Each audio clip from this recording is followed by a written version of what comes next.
You know what I hate about card games?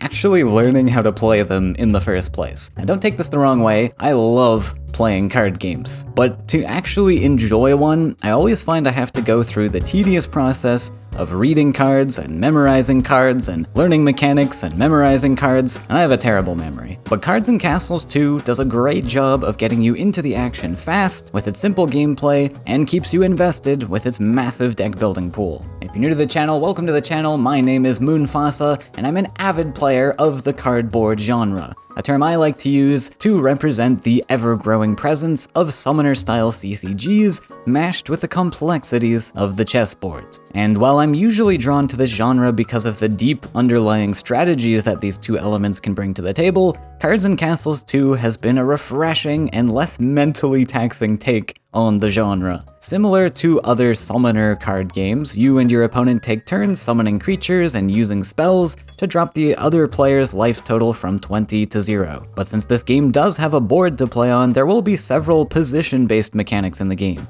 If you played the first Cards and Castles game, this one will look very familiar, but from what I understand, there are a lot of core changes to gameplay. One being that your summoning spots extend to your entire half of the board, 4 columns of squares. And this large summoning range certainly makes positioning a much smaller feature to the game than others might, especially since units can move up to 2 spaces away, and even attack an extra 1 space away, and unlike the first game, you can even attack diagonally. But while this does restrict a lot of possibilities for positional plays to be had, I think it does a good job at keeping up the fast pacing of a match, which on average lasts around 10 or 15 minutes. This game isn't trying to be as tactically deep as Faria or as mechanically complex as Magic.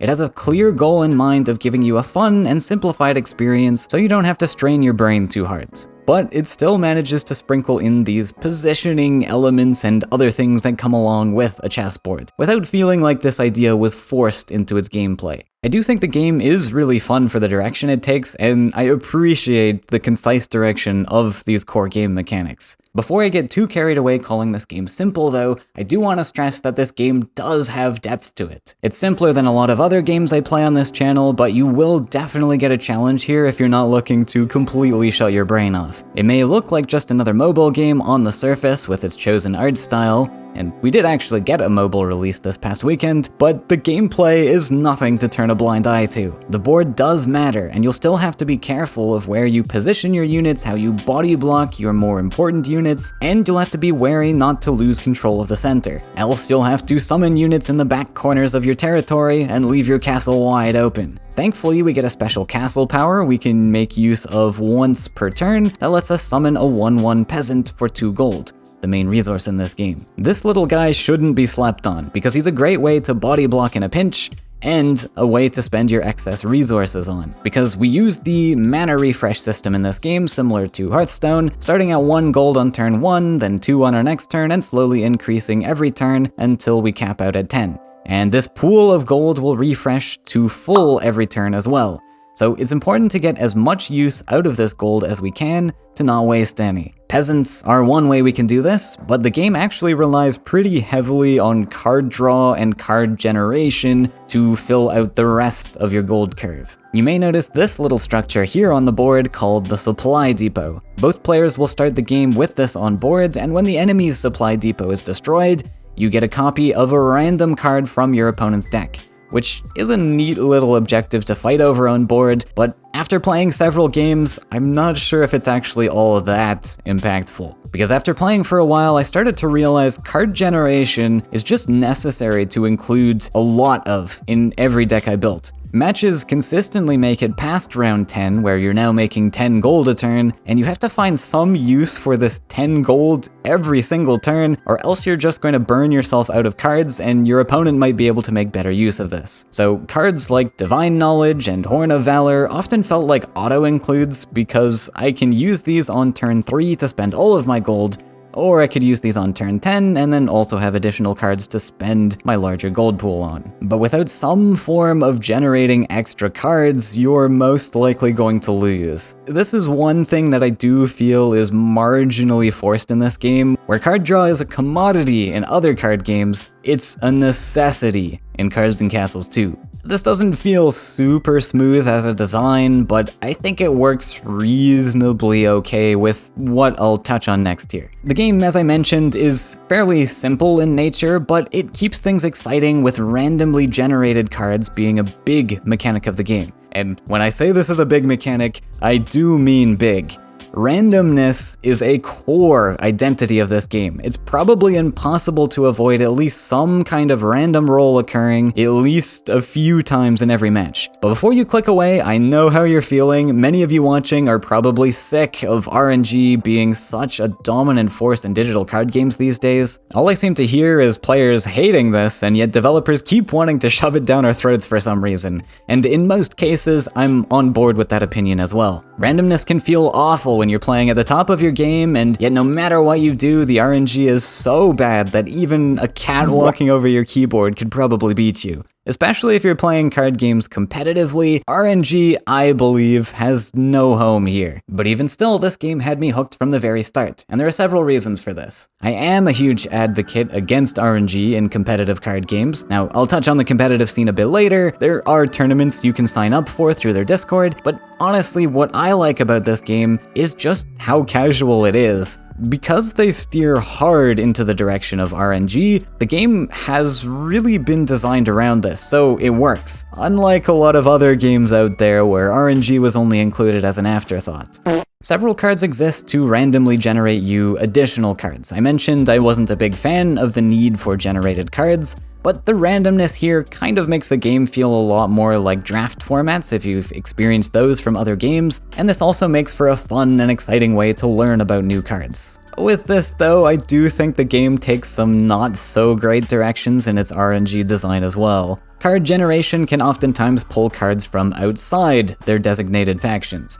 If you're unfamiliar with this concept of color breaking, faction breaking, whatever you want to call it, let me explain. Factions are often designed as a grouping of cards that restrict deck building in some way. In this game, you can include any cards you like from a maximum of 2 different factions. Each faction has its own identity in terms of mechanics it can pull off, and the very general flow of gameplay that faction might experience. For example, the ninja faction is centered around speedy movement and big strikes and surprise swapping of cards from your hand in the battlefield. This is the faction's identity, and it will come with its own varying strengths and weaknesses that can be exploited by both you and your opponent. But with how card generation works, the ninja faction is suddenly able to pull cards from other factions, breaking that identity and making it very difficult to play around. Part of the joy of card games in my mind is playing that mental game of risk versus reward and trying to predict what cards your opponent might be able to play. But color breaking denies most of this idea. Now, the ninja faction itself doesn't have a huge amount of color breaking cards to be fair, but one that does is the pirate faction. This entire faction is designed around the keyword contraband, which is defined as a card that doesn't belong to your deck's proper colors. Now, thematically, I think this is awesome actually, really clever naming scheme, and the idea of collecting contraband as a pirate is pretty cool, thematically.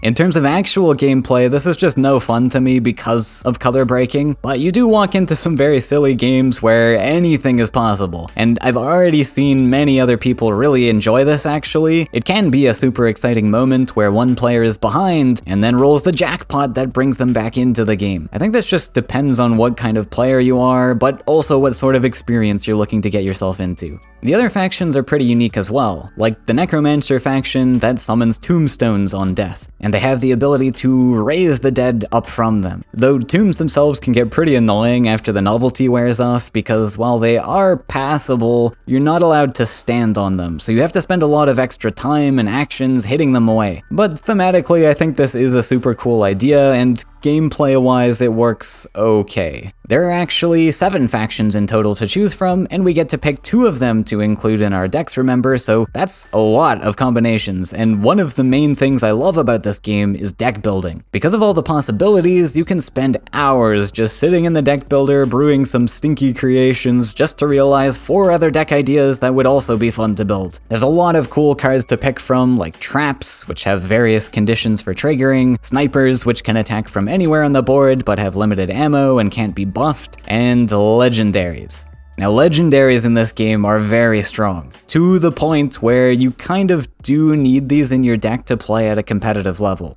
You're only allowed to include one copy of a legendary in your 30-card deck, pretty standard for most card games, but you're also only allowed to include 2 copies of regular cards. So the ratio of legendary to regular card is pretty small compared to other games. You're half as likely to find a legendary as you are a simple rat. But the crafting system is generous, I suppose. When I started the game, I was able to craft at least a few decks fully built with all the legendaries, though it will cost you your firstborn child if you want a full card collection. And sure, this is just typical of CCGs, but man, I just want to get a full card collection and enjoy the game with a reasonable amount of time and money spent. Having said that, they do frequently post card pack codes in their Discord channel, so make sure you join that if you're looking for free stuff. I'll leave a link to that and some free card pack codes down in the comments. Now, I did get the opportunity to participate in the first ever Cards and Castles 2 tournament back in early access. It was a big silly mess if you're around during that time, with over half the players running the most broken card combo at the time, but thankfully now that the game is in full release, everything seems to have calmed down and it sounds like there will be many more tournaments to come. With prize money, I'll add. Maybe I can finally afford a full card collection.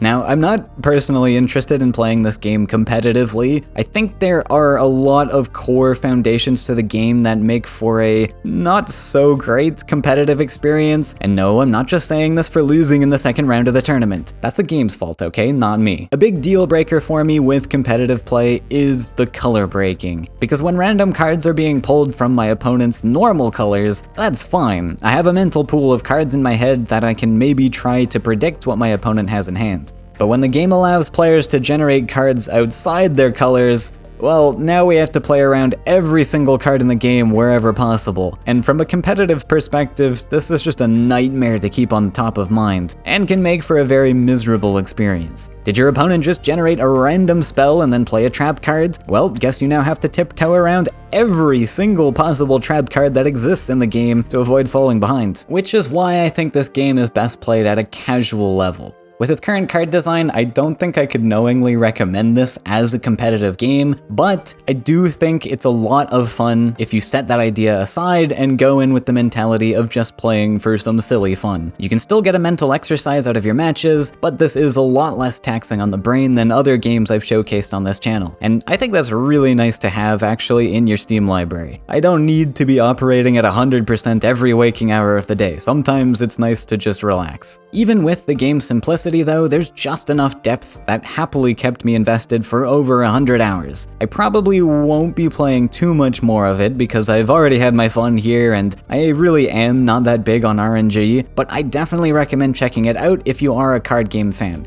It's free and I don't regret any of the time I spent playing it. Let me know what you thought of this one down in the comments, and if you want to check out other cardboard games, I've got you covered with the links on screen here. Thanks for watching, and I'll see you next time.